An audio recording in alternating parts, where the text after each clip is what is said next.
तुकाराम मुंढेंच्या कारवायांनंतर विशेषतः एफडीआयमध्ये आयुक्त म्हणून आल्यानंतर प्रामाणिक IAS अधिकाऱ्याची ताकद किती असते, ते अधिकारी काय करू शकतात याची चर्चा सुरू झाली. सगळ्या लोकांमध्ये याचा एक अवेअरनेस तयार झाला की एका IAS अधिकाऱ्याची म्हणजे एका प्रामाणिक IAS अधिकाऱ्याची ताकद किती असते. पण या व्यवस्थेत खरंच प्रामाणिक IAS अधिकारी आहेत का?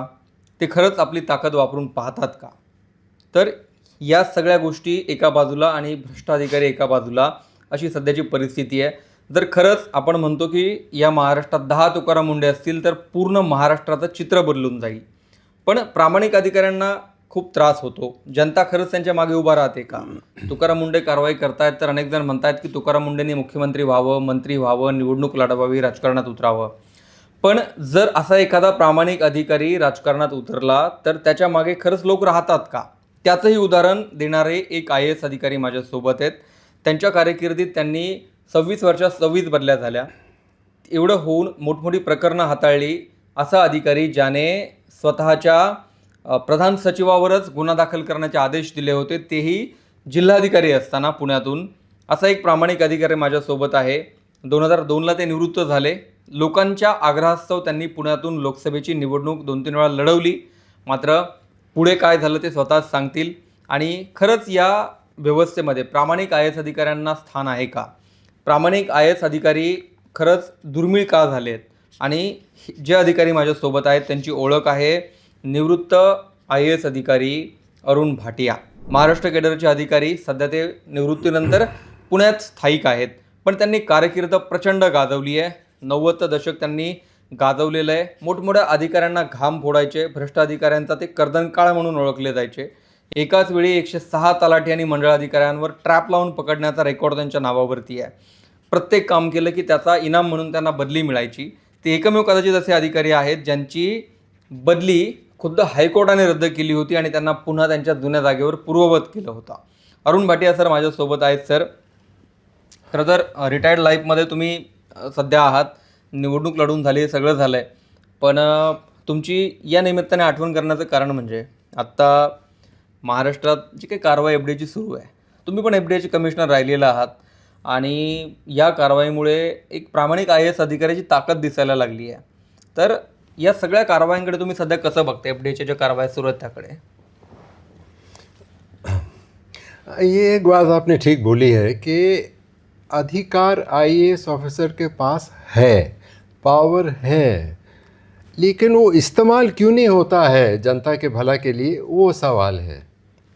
तो इसका सीधा जवाब ये है कि IAS ने स्वतःला पॉलिटिशियंसकडे बेच दिया अपने आप को.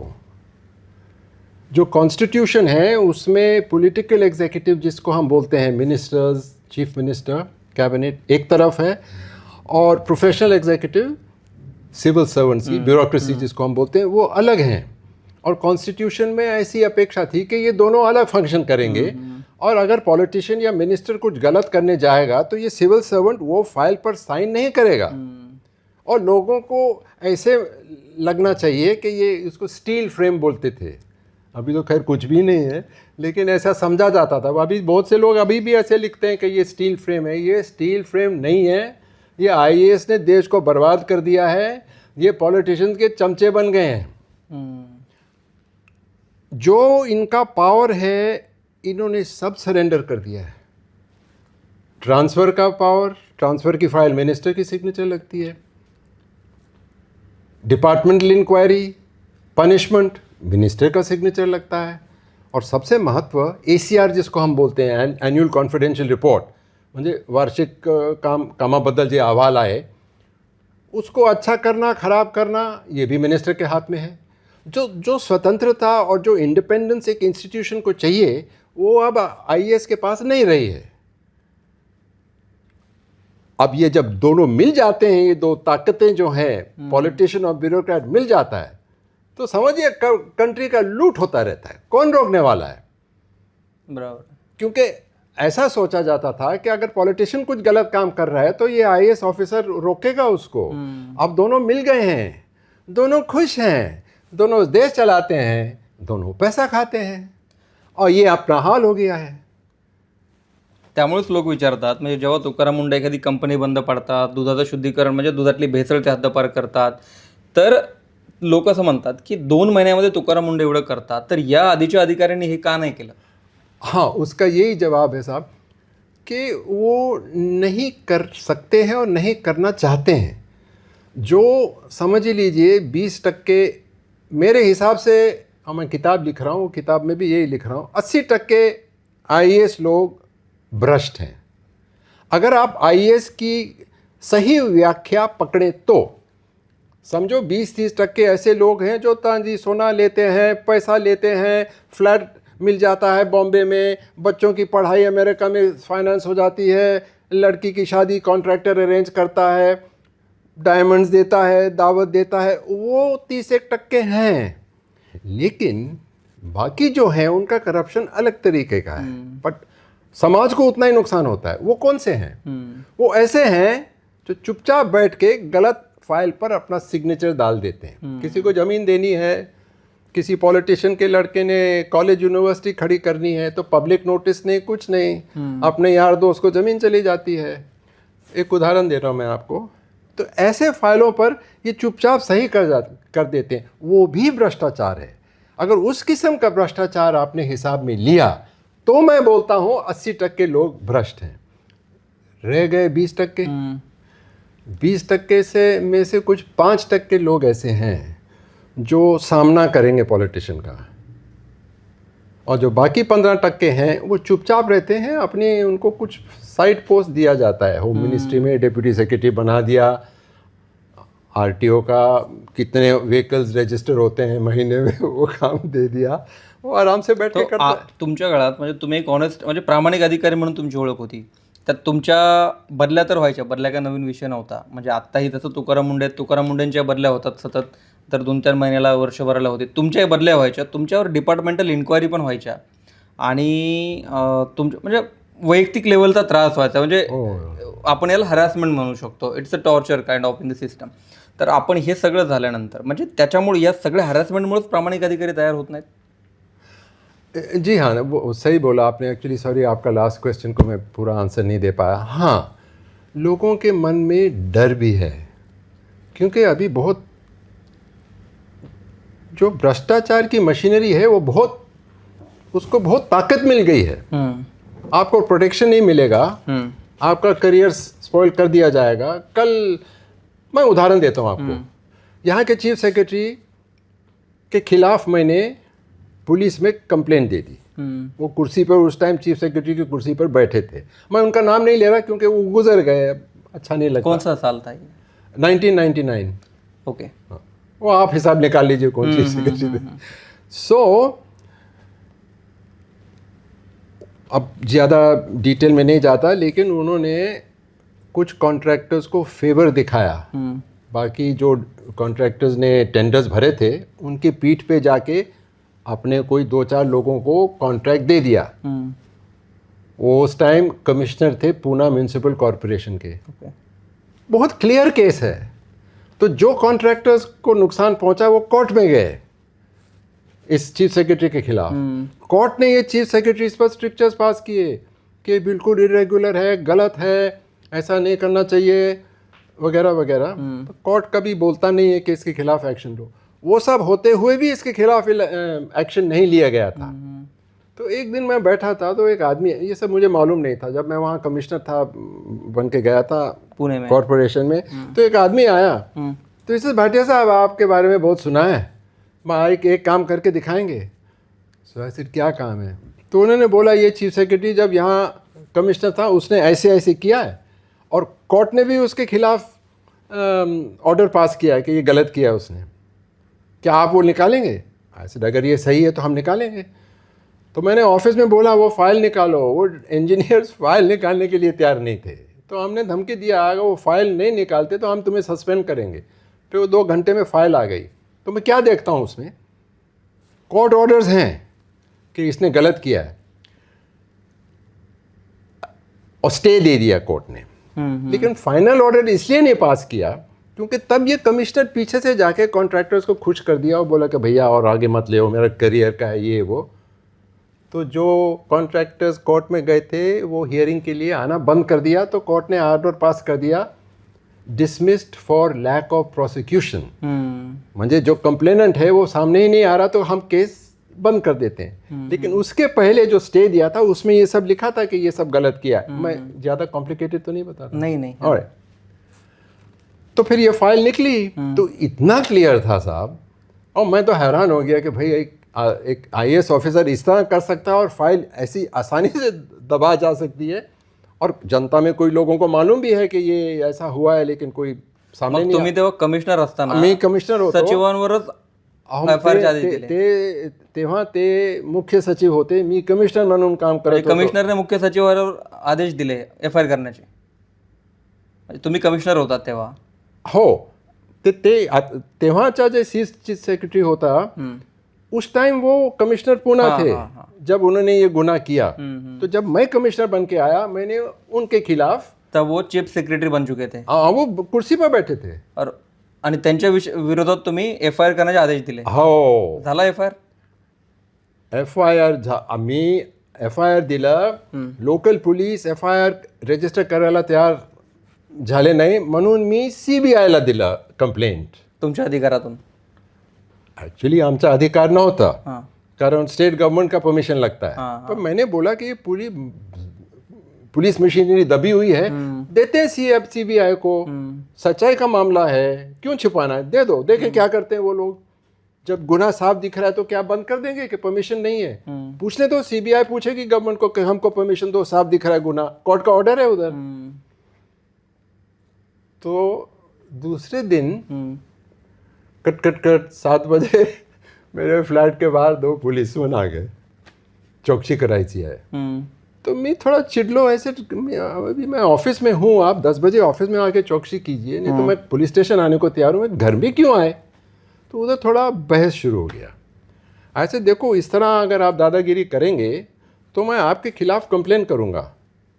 ये लोग चले गए और झूठा कंप्लेन जाके दे दिया पुलिस स्टेशन में कि मैंने उनको बोला यू बास्टर्ड. मैं तो फिर एकदम हैरान हो गया कि ये कितनी मजबूत है ये शक्ति भ्रष्टाचार की. एक दूसरे को वो मदद करते हैं, क्यों, इसीलिए तो भ्रष्टाचार चलता है. तो उन्होंने वो कंप्लेन दे दिया मेरे खिलाफ. मेरी हो गई बदली और वो केस वैसे का वैसे ही रह गया. कहने का मतलब ये, तो पुलिस स्टेशन को बेइज्जत करते हैं. मेरी बेइज्जती की, पुलिस स्टेशन में आओ, बयान दो, ये वो. मैंने बोला मैं ऐसा भी कभी नहीं बोला है, ये गलत है. ये लोग घर पर आ गए चौकसी के लिए, मैं इनके खिलाफ कंप्लेन करना चाहता हूँ. इन्होंने ज़रा आवाज़ उठा के भी बात की. एनीवे, कहना क्या चाहता हूँ कि पूरी मशीन, जो भ्रष्ट अधिकारी है या जो भ्रष्ट वेस्टेड इंटरेस्ट है, चाहे कॉन्ट्रैक्टर हो या को, पूरी ताकत उसके पीछे है. एक आदमी लड़ने से कम पड़ता है. लेकिन फिर भी आपके सवाल का जवाब जो है, गोपीनाथ मुंडे और भी लोग हैं इस तरह, नाम भी दे सकता हूँ मैं, मालूम है सबको, उन्होंने बहुत लड़ाई की है और बड़ी बड़ी शक्तियों के खिलाफ खड़े रहे हैं. और एक टेस्ट है, जब मेरे को पॉलिटिकल बैकिंग नहीं मिली. मुंडे को पॉलिटिकल बैकिंग है तो ऐसा लगता तो है. इसीलिए तो वो कर रहा है, इसीलिए तो बदली नहीं हुई. हमारी तो बदली कर दी 4 दिन के अंदर. FSI बॉम्बे का स्कैम निकाला तो सेकंड फैक्ट्री का इंस्पेक्शन जब लगा 5 दिन के अंदर बदली कर दी. पहले फैक्ट्री में निकाला हमने, फैक्ट्री 10 दिन बंद की, तो नासिक की लोगों ने बोला वो भी इंस्पेक्ट करो, वहाँ इंस्पेक्शन चोरी की तो 5 दिन में ऑर्डर निकल गया. और ऐसे होता रहा है. तो गवर्नमेंट की अगर बैकिंग हो, मुख्यमंत्री सपोर्ट करताय तुकाराम मुंडेंना फुल असं वाटतं आता. देखिए, मैं अंदर की बात तो नहीं जानता, पर एक बात मैं बोल सकता हूँ कि तुकाराम मुंडे जो कर रहा है, पॉलिटिकल सपोर्ट होनी चाहिए, नहीं तो उसकी अब तक बदली हो जाती. एक दूसरा, इसमें पॉलिटिशियंस का भी बहुत फ़ायदा है, क्योंकि ये जो तुकाराम ने काम किया है, ये घर घर तक उसका मैसेज पहुंच गया कि भैया हम बाहर जाके क्या जहर खा रहे हैं या खाना खा रहे हैं. तो बहुत एक अच्छा सब्जेक्ट भी है. तो मैं कहने का चाहता हूँ कि यस, विद पॉलिटिकल सपोर्ट आप कमाल कर सकते हैं और ये अच्छा काम कर रहा है. अब पॉलिटिकल सपोर्ट जब नहीं है तब ये सब खतरे पैदा होते हैं. कॉन्ट्रैक्टर से डर है, वो पिटाई कर देगा तुम्हारा। एक्चुअली दैट मैं ये इंटरव्यू के में मसाला डालने के लिए नहीं बोल रहा। हम लोगों को डर लगता है कि बच्चे को क्या होगा, वो स्कूल जाता है, ये सब हम लोग इस रास्ते से गुजरे हैं। FDA कमिशनर असताना तुमची कारकीर्द कशी होती म्हणजे आताच्या तुलनेत? हाँ, अच्छी होती, लेकिन जब हमने थोड़ा सा शुरू किया जर्मन रेमेडीज़ ग्लैक्सो के खिलाफ हमने ऑर्डर पास, ये भी एक इसमें दूसरा मुद्दा भी आता है। ग्लैक्सो के खिलाफ हमने ऑर्डर पास किया। इन लोगों को बहुत कम पनिशमेंट दी जाती थी, वार्निंग दे दिया, एक दिन फैक्ट्री बंद कर दो, इस किस्म की चीज़ें। वो जो उनका आइटम वो प्रोड्यूस करते थे, वो आइटम को सस्पेंड कर दिया 2 हफ्ते तक। ऐसे ही चलता रहता था। तो ऐसे ये बड़े बड़े लोग हैं। और ये ग्लैक्सो का जो वेस्ट मटेरियल है, पैकेजिंग मटेरियल, लेबल्स, ये tubes and all the rest of it, ये आगरा तक पहुंच रहे थे। तो हमने बोला नहीं, इसको ठीक पनिशमेंट मिलनी चाहिए, 10 दिन फैक्ट्री बंद करो। ये सीधा अपील में गए मिनिस्टर के पास, हेल्थ मिनिस्टर के पास। अब देखिए ये सिस्टम, वही मैं बोलना चाहता था, ये सारे पावर्स पॉलिटिशियन ने ले लिए। अब हेल्थ मिनिस्टर, ये this is quasi judicial order, it's like a judicial order. हमने जो ऑर्डर पास किया फैक्ट्री बंद करो, अपील में आप कैसे पॉलिटिशियन के पास जा रहे हैं? कोर्ट में जाओ या कोई प्रोफेशनल आदमी को ये पावर दो। आप पॉलिटिशियन को वहाँ बैठा देते हैं, पॉलिटिशियन जजमेंट देगा, वो पढ़ेगा, वो फूड एंड ड्रग एक्ट बैठ के पढ़ेगा, वो इतने बड़े पेपर जो पंचनामा किया है, कौन सी दवाई कहाँ गई है, इंस्पेक्टर ने, वो बैठ के पढ़ेगा, वो क्या करेगा? वो ऐसा चुटकी मारेगा, डेप्यूटी सेक्रेटरी को बुलाएगा और बोलेगा यांचे बाजूला ऑर्डर पास करून दिया। तो वो डेप्यूटी सेक्रेटरी बैठेगा, वो 10 पेज टाइप करके लाएगा, मिनिस्टर साइन करेगा। This is bad. बट उस टाइम, क्योंकि, और मैं खुद इसमें शामिल था, हम लोगों ने प्रेस में बहुत पब्लिसिटी दे दी। वो इंडिया टुडे में एक्चुअली ग्लैक्सो ने को पहले कैसी पनिशमेंट मिलती थी और अब कैसे दिया है, वो भी तुलना कर दी। इतना मीडिया में आने के बाद मिनिस्टर के हाथ बांध दिए गए। शी हैड नो चॉइस, हमें उसको सपोर्ट करना ही पड़ा। अब ये गए कोर्ट में, हमारे पर मैलोफाइट्स का दावा किया, तो डर जाता है आदमी। हमारी ताकत नहीं है इनका मुकाबला। वो मैलोफाइट्स अगर प्रूव करें कोर्ट में कि वो बोले कि बहुत दफ़े इंस्पेक्टर्स भेजे, हमें त्रास देने करता थे, मुद्दा में करता है वगैरह वगैरह, समझो खिलाफ ऑर्डर गया है, तो हम तो ख़त्म हो जाएंगे ना। 50 करोड़ का उनको कॉम्पेंसेशन मिला अगर, तो आदमी डर जाता है। खैर वहाँ वो फेल हो गए, लेकिन कहानी ऐसी मोड़ ली कि लोगों ने, ये NGOs के बहुत कुछ इनके पास इन्फॉर्मेशन रहता है, तो वो दे केम, दे सेड मिस्टर भाटिया आप नासिक की फैक्ट्री को इंस्पेक्ट कीजिए। तो ऐसे रोक के भेज दिए टीम उधर। तो आपने उधर भी रेड करवाई? हाँ, लेकिन 5 दिन में ट्रांसफ़र, 5 दिन के अंदर। वो इंस्पेक्शन ख़त्म भी नहीं हो पाई। इंस्पेक्शन को कुछ 15-20 दिन लग जाते हैं। गवर्नमेंट इतना भी नहीं ठहर पाई। जैसे ही सेकंड फॅक्टरी का ऑर्डर दिया, हमको वहाँ से उड़ा दिया। उस मतलब त्यावेळेला एवढा सोशल मीडिया नव्हता किंवा आता जसं तुकाराम मुंडेंना एवढं सोशल मीडिया सपोर्ट मिळतो, ये भी तुम्हाला सपोर्ट मिळत होता असं हे सगळं काम करताना?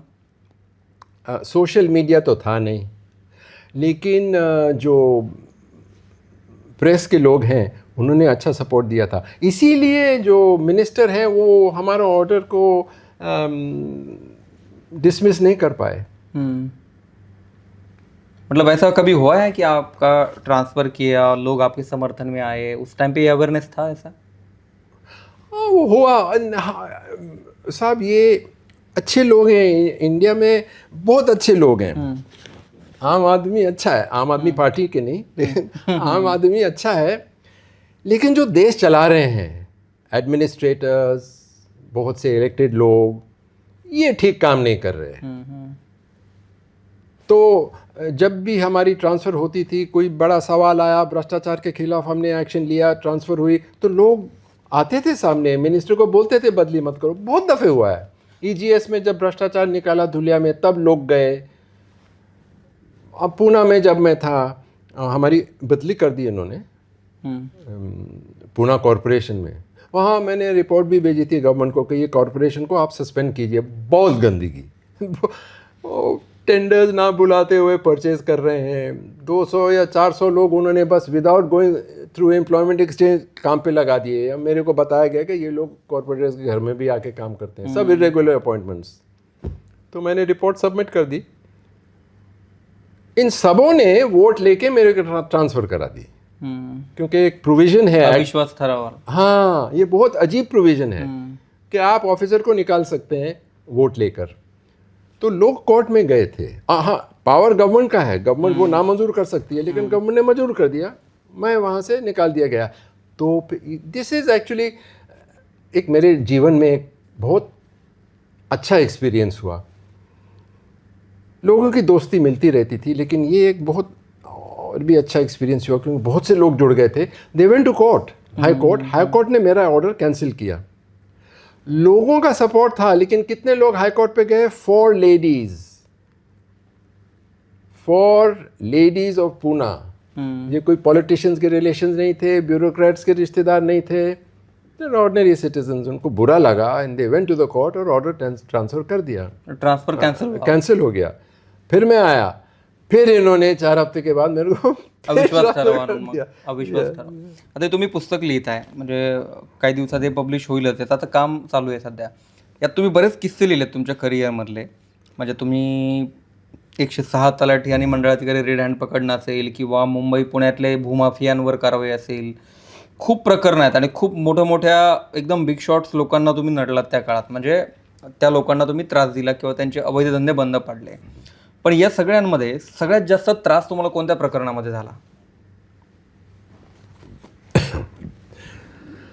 सगळ्यापेक्षा जास्त त्रास I think FSI scandal Bombay में।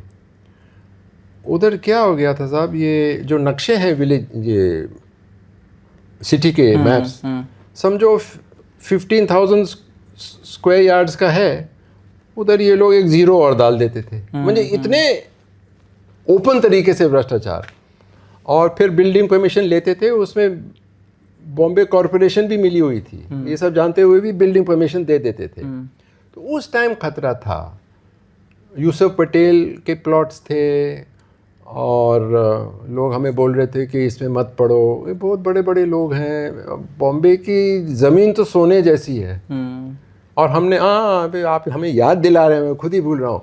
वो FSI स्कैंडल बोलते हैं, वेरी गुड एग्जांपल। उसमें साहब हमने ये जो इलीगल बिल्डिंग्स है, इलीगल प्लॉट एरियाज़ हैं, इनके FIRs बना के 5 या 6 पुलिस स्टेशन बॉम्बे में भेजे, एक भी FIR रजिस्टर नहीं हुआ। कलेक्टर ऑफ बॉम्बे पूरा केस विद डॉक्यूमेंट्स बना के पुलिस स्टेशन बॉम्बे जैसे शहर में पुलिस स्टेशन में दाखिल कर रहा है थ्रू हिज स्टाफ, मेरे स्टाफ, सर्वेयर्स के स्टाफ, और पुलिस रजिस्टर नहीं कर रही है। आप सोच सकते हैं क्या हाल है इस कंट्री का। अरे पुलिस की तो ड्यूटी है रजिस्टर करना। उस टाइम मैं पुलिस कमिश्नर को मिलने गया था और मैंने बोला कि सर इस तरह आपके पुलिस स्टेशन नहीं रजिस्टर कर रहे हैं, उसका नाम नहीं बताऊंगा। तो उसने बोला अरे अरुण आओ बैठो चाय पियो। मैं भी हैरान हो गया, अरे साहब this is what is happening, अरे नॉट बॉदर्ड। कभी मतलब आपके टेन्योर में एक मिनट, उस टाइम हमें डर लग रहा था। बाद में प्लेन क्लोथ्स के आदमी ने आके हमको बताया कि वहाँ चर्चा चली कि मेरे पर हमला करने का, ट्रक के नीचे डालने का, वो सब है। तो हम लोग डर तो गए थे, कोई प्रोटेक्शन नहीं देगा। और ऐसा उस टाइम हमने सोचा कि भाई अच्छा है हमारी बदली हो गई, क्योंकि हम भी डरे थे। हमारा बच्चा भी छोटा था, ऐसे फ़ोन कॉल्स आया करते थे, यू नो कि बहुत सालों के बाद आपका बच्चा हुआ। मेरी वाइफ डर गई, अपने पेरेंट्स बुलाए उधर से, बच्चे को वो अब नज़र से बाहर नहीं जाना देती थी, क्योंकि ये होना मुश्किल नहीं है। किसी को ट्रक के नीचे दबा देना मुश्किल नहीं है, किसी के बच्चे को उठा देना मुश्किल है क्या? नहीं है, करते हैं लोग। ये डर होता है इसको आज भी? हाँ, डर तो वैसा है, डर तो वैसा है। भ्रष्टाचार साहब बढ़ गया है। मैं मोदी को बहुत मानता हूँ, उसने बहुत अच्छे काम किए जो किसी की हिम्मत नहीं हुई थी पहले करने को। Citizen registration, uniform civil code, even demonetisation में अभी उस पर if you want I can speak, बहुत अच्छे रिफॉर्म्स थे और किसी पॉलिटिशियन को हिम्मत नहीं हुई। लेकिन मोदी के रजीम में अफसोस से बोलता हूँ भ्रष्टाचार बहुत बढ़ गया है। मैं घर बांधा, मैंने एंसेस्ट्रल प्रॉपर्टी मेरी माँ की और मेरी वाइफ की माँ की, तो मैं दोनों प्रोजेक्ट्स मैंने किए, बड़े प्रोजेक्ट्स थे दिल्ली के प्राइम एरिया में, वेस्ट एंड में। तो मैं अभी का किस्सा सुनाता हूँ 5-6 साल पहले। तो वो बिल्डिंग हम बना रहे थे, हम बिल्डर को नहीं दिया। तो एक दिन वो कॉरपोरेशन का इंस्पेक्टर आके बोलता है बंद करो काम। मेरा सुपरवाइज़र था, वो कोविड का ज़माना था, मैं घर पे था, वो सुपरवाइज़र था, उसका फ़ोन आया, इसे सर वो इंस्पेक्टर आया कॉरपोरेशन से, वो बोल रहा है बिल्डिंग काम बंद करो। तो अरे पूछो उससे क्यों बोल रहा है। तो क्या बोलता, आपने स्लैब डाल दिया है बेसमेंट का और हमें बताया नहीं, स्लैब डालने से पहले हमें बताना चाहिए, हम आके मेजरमेंट्स लेंगे। तो ऐसे ये क्या बोल रहा है, ऐसे उसको बोलो कि वो अभी भी मेजरमेंट ले सकता है, स्लैब डाला है लेकिन नाप ले, और 1 इंच भी हमने ज़्यादा जगह ली तो हम सब तोड़ देंगे और आपको जितना फाइन लगाना है लगा दो, हम प्रोजेक्ट ही बंद कर देंगे। तो उसने मेजरमेंट नहीं लिया, क्योंकि जो आदमी इस तरह बोलेगा तो वो सच ही बोल रहा है। तब भी उसने डिमांड नहीं छोड़ा, 15 लाख से वो 5 लाख पर आ गया, वो 5 लाख नहीं छोड़ा उसने। तो मैंने सोचा कि अभी तो विटनेसेस हैं, मेरा सुपरवाइज़र इधर है, 2-4 मज़दूर उधर हैं, कंप्लेंट डाल देते हैं।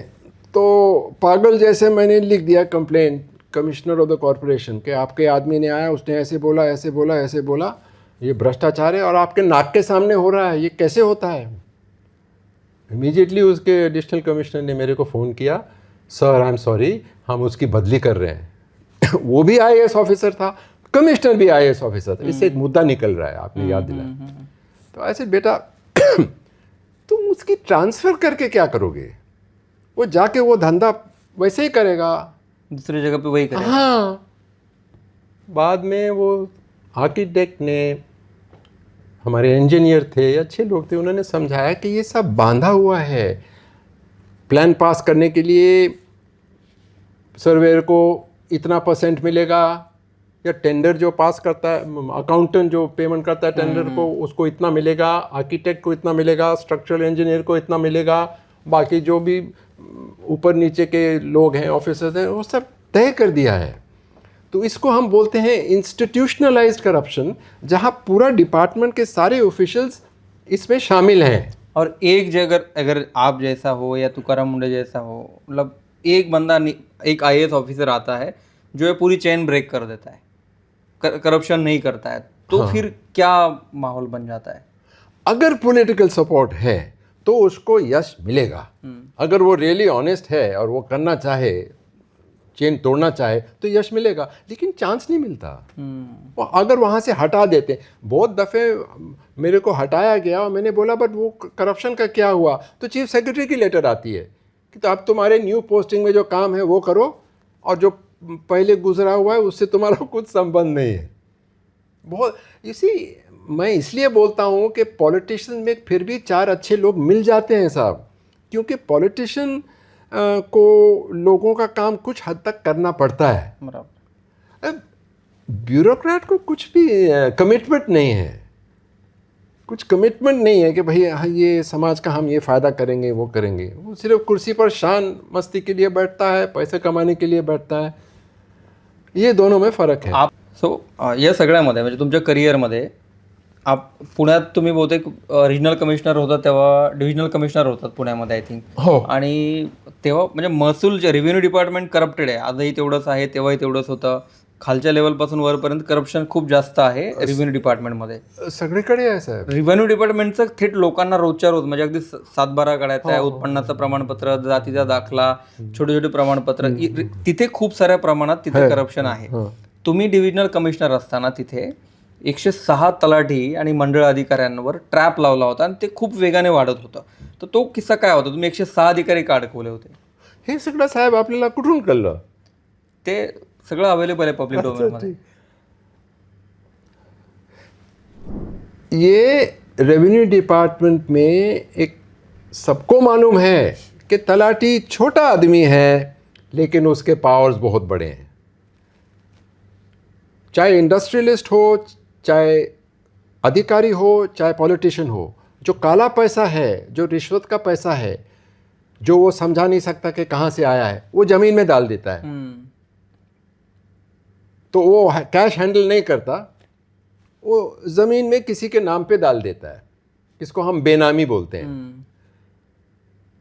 तो ये तलाटी को सब मालूम है, इन लोगों के नस पर तलाटी का हाथ है, और ये लोग तलाटी को नाराज़ नहीं करना चाहते। तो तलाटी इज़ वेरी पावरफुल। ये एक बात है। दूसरी बात ये है, तो पॉलिटिशियंस ऑलवेज वो सपोर्ट करेंगे ये छोटे आदमी को बड़े पावर्स के साथ। इतने पावर्स उसको देने नहीं चाहिए, खैर वो अलग विषय है। तो ये भी लोग बोलते हैं कि अरे यार, ये तलाटी तो हमारा जीना हराम कर दिया है, 10-10 दफ़े जाओ, ये वो फिर पैसे मांगता है। क्यों नहीं ये ठीक हो सकता? ये कलेक्टर और ये कमिश्नर्स क्या कर रहे हैं? तो मैंने भी सोचा कि ठीक है, अभी ये मेरी डिविजनल कमिश्नर की अपॉइंटमेंट है, 5 जिले हमारे नीचे हैं, इसमें कुछ किया जाए। तो आप हैरान होंगे कि पहला स्टेप ये था कि भाई कंप्लेंट्स मांगे तलाटी के खिलाफ। कंप्लेंट्स होने चाहिए, फिर हम उसमें इंक्वायरी करेंगे ना। वो कंप्लेंट्स ही कोई देने को तैयार नहीं। तो मेरे को बहुत विचित्र लगा, इसलिए इतना करप्ट है, सबको तकलीफ देता है, सब लोग इसके नाम पर ये कंप्लेंट करते हैं। अब हम कह रहे हैं कि भाई लेखी दो, तो कोई नहीं दे रहा। तो हमने जिला कमिश्नर के पास ये अधिकार रहता है, हमने बोला जिला परिषद टीचर्स को भी इसमें लगाओ, ये पूरे स्टाफ को इसमें लगाओ, उनको बोलो गांव में डाउंडी देने के लिए, और ज़रूरत पड़े तो घर घर में जाके पूछो कि भाई तलाटी विरुद्ध तुमचा काय तक्रार आहे, तर तुम्ही भिवने मोकळापणाने बोला, लिहून द्या आम्हाला। इतना प्रयोग करने के बाद आस्ते आस्ते कंप्लेंट्स आने पड़े। तो मैंने पूछा ऐसे का पहले क्यों नहीं आ रहे थे? तो लोगों ने बोला कि भाई क्या है, ये तो पुरानी चीज़ें हैं, वो हमारा रिकॉर्ड ख़राब कर दिया था, वो किसी को टेनेंट लगा दिया था, कुछ और लफड़ा कर दिया था, कुछ होता नहीं है कंप्लेंट से। तो हमने सोचा अभी क्या फिर से मगज़ खपाई करें और फिर झगड़ा निर्माण करें। और यकीन भी नहीं हुआ था कि ये पता नहीं कमिश्नर क्यों कर रहा है ऐसे, कुछ होने वाला नहीं है। कुछ फेथ नहीं था, कुछ उनमें लगा नहीं कि भाई ये एडमिनिस्ट्रेशन इस एरिया में कुछ ठोस कदम उठाएगी कि नहीं। तो हमारे पास अब बहुत से कंप्लेंट्स आ गए। तो हमने एक टीम बैठाई ऑफिसर्स की कि अब बी केयरफुल, जो असली बड़े कंप्लेंट्स हैं उनको छांट मारो, ये छोटा मोटा कंप्लेंट में मत डालो। एक भी कमज़ोर केस आया तो सब बोलेंगे बघा नुसतं नाटक करत आहे, लहान सहान गोष्टीचा एवढा मोठा पहाड़ निर्माण केला। पूरा जो कैंपेन है बर्बाद हो जाएगा, तलाटी जीत जाएंगे, ऐसा नहीं करने का है। तो उन्होंने लिस्ट वो बना के लाए, कुछ उसमें 800 केसेस थे। ऐसे फिर से जाओ आप, ये लिस्ट को और भी छोटी करो, जो एकदम पक्के केसेस हैं वो लाओ, बाकी केसेस में एक्शन लिया जाएगा, कोई नोटिस दे दिया, वार्निंग दे दिया, ये वो सस्पेंड कर दिया। तो साहब हमारे पास कुछ 160 केसेस पक्के मज़ेदार केसेस थे। मरे हुए आदमी के नाम पर नोटिस दिखाया, ये वो विधवा की ज़मीन है तो किसी और को दे दी, बहुत से प्रकार हैं, वो भी उस पर चैप्टर लिखा है। आज सर अब इन लोगों को डिसमिस करना पड़ेगा। अब ये तैयारी में रहो, नोटिस दो, कार्रवाई वो डीवी जो भी है उनको निकालो नौकरी से। इमीडिएटली फ़ोन कॉल आया, मिनिस्टर ने बुलाया, रेवेन्यू मिनिस्टर, और मिनिस्टर ने कुछ इधर उधर घुमा के नहीं बोला, सीधा बोला ये तुम्हें क्या करता है, बंद करा। साहब इसमें आपको भी शान होगा। I told him that, I said आप साहब आओ, पुणे आओ, हम आपका फंक्शन अरेंज करेंगे और आप बोलो कि आपने भाटिया को बोला है, कमिश्नर को बोला है कि साफ सफाई करा, आमच्या डिपार्टमेंटमध्ये भ्रष्टाचार आहे, तुम्ही साफ करा, लोगों की दुआएं हमें मिलनी चाहिए। जैसे तुम्हें क्रेडिट आप लीजिए साहब। पण वो कच्चा खिलाड़ी नहीं था, उसने बोला ते सगळं नको, हे बंद करा। पैसा का खेल है ना। अभी वो पुणे में आके भाषण दे के लोगों का प्यारा बनना, ये इसमें कुछ पैसा नहीं है। तलाटी को बचाना में पैसा है। They called it in Marathi लड़ा निधि।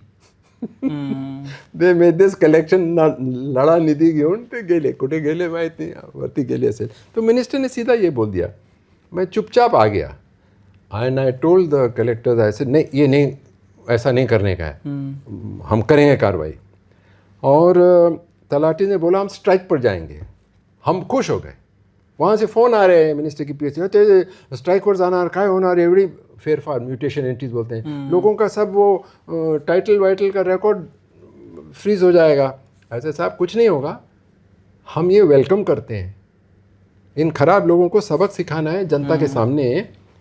आई हैव मेड अरेंजमेंट्स, गांव में जाके हम म्यूटेशन एंट्री सर्टिफाई करवा देंगे, डोंट वरी. कुछ नहीं होगा एडमिनिस्ट्रेशन को, काम और भी अच्छा हो जाएगा. Immediately transfer. मग ते 106 लोकांचं काय झालं? 106 लोकांना. अब मैंने पूछा तो चीफ सेक्रेटरी का लेटर मेरे को आया कि तुम्हारी बदली हो गई, अभी इसमें तुम्हारा पूछने का कुछ अधिकार नहीं है. तो इधर उधर मैंने चौकसी किया तो वो सब बच गए. किसी को वार्निंग दे दिया, किसी का कुछ तो प्रमोशन रोक दिया, किसी का इंक्रीमेंट रोक दिया. वो सब खराब लोग थे. और एक्चुअली ये कोई स्टोरी से बहुत बुरा लगता है. ये सोल्जर जो जाते हैं लड़ने के लिए, उनका यही, you ask some people who are army commanders and all that, कि सोल्जर का वो ज़मीन ही हड़प हो जाती है. उसके भाई ले लेता है, उसका कोई और ले लेता है, वो बेचारे को मालूम ही नहीं रहता. It's very bad. लेकिन आप देखिए मिनिस्टर खुद बुलाता है और खुद बोलता है बंद करा, और जब अधिकारी बंद नहीं करता तो उसकी ट्रांसफ़र हो जाती है. अब ये जो लोग बहुत से हैं जिनकी ट्रांसफ़र, आपने मेरा उदाहरण दिया, और भी हैं, गोपीनाथ मुंडे है, और भी हैं जिनके 20-25 ट्रांसफ़र हुए. यही कारण है क्योंकि ट्रांसफ़र एक बहुत इनके हाथ में पावरफुल हथियार है. सबसे पहला रिफॉर्म ये होना चाहिए की 3 वर्ष कमीत कमी ते माणसाला त्याच पोस्टवर ठेवलंच पाहिजे. तुम्हाला जर काढायचं असेल तर त्याची विरुद्ध काहीतरी त्यांचा दोष काढा. वो भ्रष्ट है, उसने कुछ गलत किया, कारवाई करा, डिपार्टमेंटल चौकशी करा आणि मग काढा. बदली करता का म्हणे 3 वर्षचे आत. तुम्ही तुमच्या करिअरमध्ये in the span of 26 years तुम्ही खूप सारे CM पाहिले, सगळे मुख्यमंत्री वेगळे पाहिले, दिग्गज नेते पाहिले, शरद पवारांची कारकीर्द पाहिली. तुम्हाला सगळ्यात चांगला मुख्यमंत्री कोण वाटला या सगळ्या काळामध्ये? नाम 99 मध्ये कोण होते आपले? नारायण राणे, जो मनोहर जोशी. हां, द बेस्ट. ये आदमी ने कभी मेरे से कुछ नहीं बोला. अगर छोटा मोटा काम है, वो अरुण जी बोलते थे मेरे को, अरुण जी जरा वो बहुत परेशान है, तहसीलदार, उसकी वाइफ उधर जिला परिषद टीचर में काम कर रही है, जरा नज़दीक अगर हो सके तो दे दो. तो तुम्हाला पण वाटते की बाबा जेन्युइन केस आहे, ते करायला काय हरकत नहीं. बहुत अच्छा आदमी था. उसने एक चीज़ बोली थी मेरे को, इसे तुम्हें एक काम करा, ये वेस्टर्न महाराष्ट्र में कांग्रेस का होल्ड था और बहुत से इरिगेशन प्रोजेक्ट्स ये 5 जिलों में, सांगली, सतारा, पूना, कोल्हापुर, शोरापुर, इरिगेशन प्रोजेक्ट रोक दिए थे गांव के लोगों ने की आम्ही तुमच्या बुलडोजर गावात येऊ देणार नाही, पेटून देणार आम्ही. तो कॉन्ट्रैक्टर्स भी डर के पीछे हट गए. तो जोशी साहब ने बोला कि भाटिया ये आप काम चालू करके हमको दिखाइए. मैं बहुत खुश था. ऐसे अभी देखो पॉलिटिकल सपोर्ट है और ये बंदा चाहता है कि ये काम अच्छे से हो. ठीक है, वो चाहता है कि उनको और उनकी पार्टी को गुडविल मिलेगा, क्यों नहीं, अच्छा काम है, मिलने दो, मेरा क्या उसमें लेना देना, मैं तो खुश हूँ, अच्छी बात है. तो अब अपने बारे में ज़्यादा नहीं बोलना चाहता, बड़ी कहानी छोटा करता हूँ. काम हमने चालू कर दिए. बीच बीच में नहीं हो रहा था और मेरे को बोला जा रहा था पुलिस वापरा. ऐसे साहब इन्होंने नहीं बोला पर और लोग बोल रहे थे, ऐसा मी पोलीस नाही वापरणार. आणि तुम्ही जर मला सांगितलं की पोलीस वापरून कॉन्ट्रॅक्टरचं काम गावात चालू करा तर मी रजावर जाणार.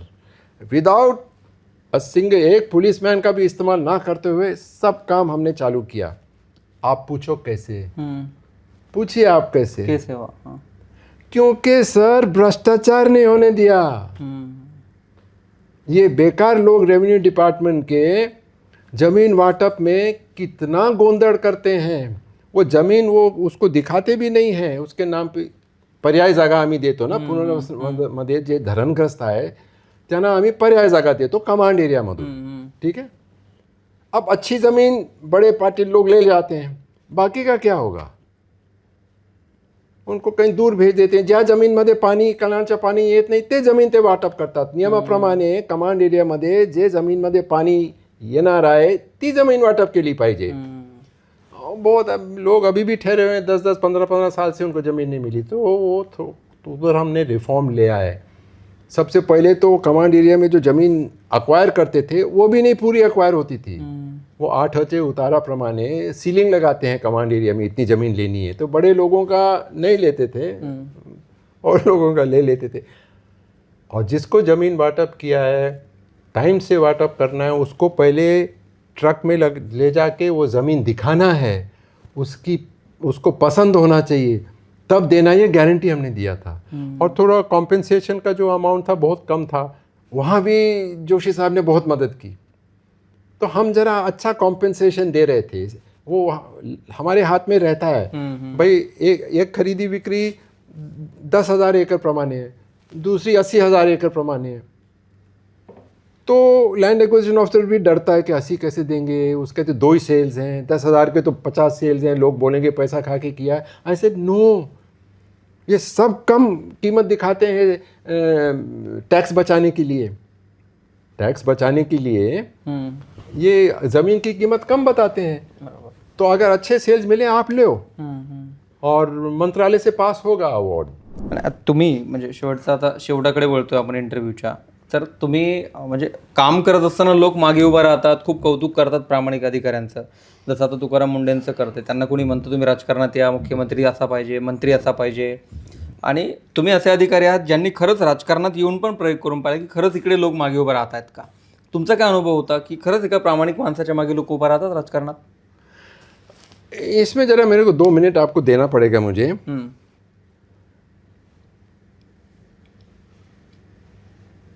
सिर्फ वोट करना उससे डेमोक्रेसी नहीं बनती है, बिना डर के वोट करना उससे डेमोक्रेसी बनती है। अब हम बोलते हैं कि जो इंडियन वोटर है वो बिना डर के वोट डालता है, सब जगह ये सही नहीं है। क्यों नहीं है? क्योंकि ईवीएम, पहले बैलेट बॉक्स था, अब ईवीएम है, उधर लिखा रहता है पोलिंग स्टेशन नंबर 46, इसका क्या मतलब है? और फिर वो वोट वहाँ गिने जाते हैं।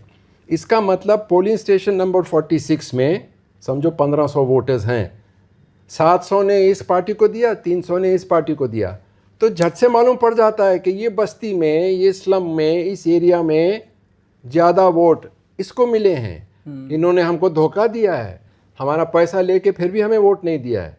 सो इंडिविजुअल ने कैसे वोट दिया है वो नहीं जान पाएंगे, लेकिन ग्रुप ने कैसे वोट दिया वो जान पाएंगे। मी काय बोलतो तुमच्या लक्षात आला ना? हर एक पोलिंग स्टेशनचा एक भाग असतात, एरिया असतात, समझो 300-400 घर, उसमें 1500 वोटर्स रहते हैं, तर हे स्ट्रीटमध्ये किंवा ह्या बस्तीच्या हे उत्तरीकडे लोकांनी जास्त वोट्स अमुक अमुक पार्टीला दिले, ये सीक्रेट नहीं है, इसकी वजह से लोग डरते हैं। तो मैं जब प्रचार करने गया तो लोगों ने बोला तो ठीक है, लेकिन वो लोगों को मालूम पड़ जाएगा। ऐसे कैसे मालूम पड़ेगा?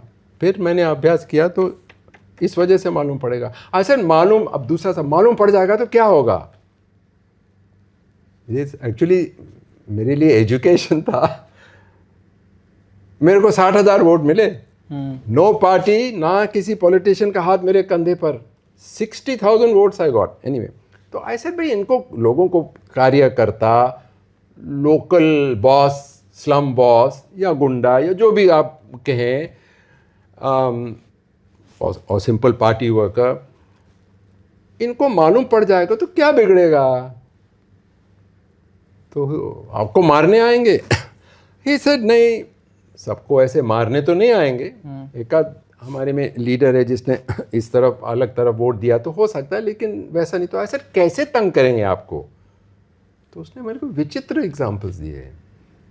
इसे पहली बात तो वो उधर का लाइट ऑफ कर देंगे उस भाग का, और आप चक्कर मारते रहिए तो वो बोलेंगे हाँ ठीक है तिथे जरा फ्यूज झाला हे झाला, आपको 15 दिन लाइट चली जाएगी, अगले महीने फिर 5 दिन चली जाएगी, फिर पाणी काही वो हिसाब हम दे सेट की हे अनुभव आम्हाला आलेला आहे. फिर पानी बंद हो जाता है, उधर जाओ तो बोले थे पंपाची दुरुस्ती चालू है, होईल डोंट वरी, हो नहीं होगा. सो ही सर हमें ये परेशानी नहीं चाहिए, लोगों ने बोला तो फ्री है, ऐसा कोई बंदूक हमारे सर पे लगा के वोट डालने को नहीं बोल रहा है. हम डाल सकते हैं जिसको हम डालना चाहते हैं, लेकिन हमारे में ये डर है. इसलिए मैं अपने किताब में लिख रहा हूँ कि vote is okay but it should be a vote without fear. So this is not a direct fear, they are not pointing a gun at him, but he knows कि ये एरिया में हमारे रिश्तेदारों को, इन लोगों को कहाँ वोट गया है इनका अंदाज़ा आ जाएगा और हमें तकलीफ होगी. मैं आपको एक ही उदाहरण दे रहा हूँ. सो इस वजह से बस्ती का वोट भी मेरे को कम मिला, और मिडिल क्लास ने हमें वोट इसलिए नहीं दिया क्योंकि वो सोचते थे कि भाई इसको वोट दे के क्या करेंगे, पार्टी को वोट देना चाहिए, ये एक आदमी क्या करेगा, और वो पार्टी से बंधे हुए भी रहते हैं. तो मिडिल क्लास ने तो मेरे को ज़्यादा वोट ही नहीं दिए. जो वोट हमें मिले तो वो गरीबों के वोट ज़्यादा मिले थे. तो प्रॉब्लम ये है कि एक तो डर है, दूसरा ये है कि ये जो इग्नोरेंस है, लोगों को मालूम नहीं क्या पूछें, पॉलिटिशियन से क्या मांगना चाहिए. तो पॉलिटिकल पार्टीज बहुत डैमेज कर देती हैं. प्रचार में जैसे कॉलेज की इलेक्शन है या स्कूल में इलेक्शन है, फुटबॉल का कुछ क्लब का इलेक्शन है, वैसे लोग लड़ते हैं, गाना गाओ, ये करो, जीप्स लगाओ, ये या हर एक क्या बोला राहुल गांधी ने, खटाखट खटाखट खटाखट. क्या बकवास है यार, इससे तुम इलेक्शन जीत रहे हो. सो आता महाराष्ट्रामध्ये म्हणजे तुम्ही निवडणूक एकदा नाही दोनदा, मला वाटतं तीनदा लढलात ना? तीनदा लड़लो. फर्स्ट टाइम 60,000, सेकंड टाइम 30,000, और थर्ड टाइम मैं नहीं बताता, वो बहुत ही कम मिले. उस टाइम वो भाजपा का वेव था, मोदी वेव में मैंने भी ज़्यादा ये प्रचार नहीं किया.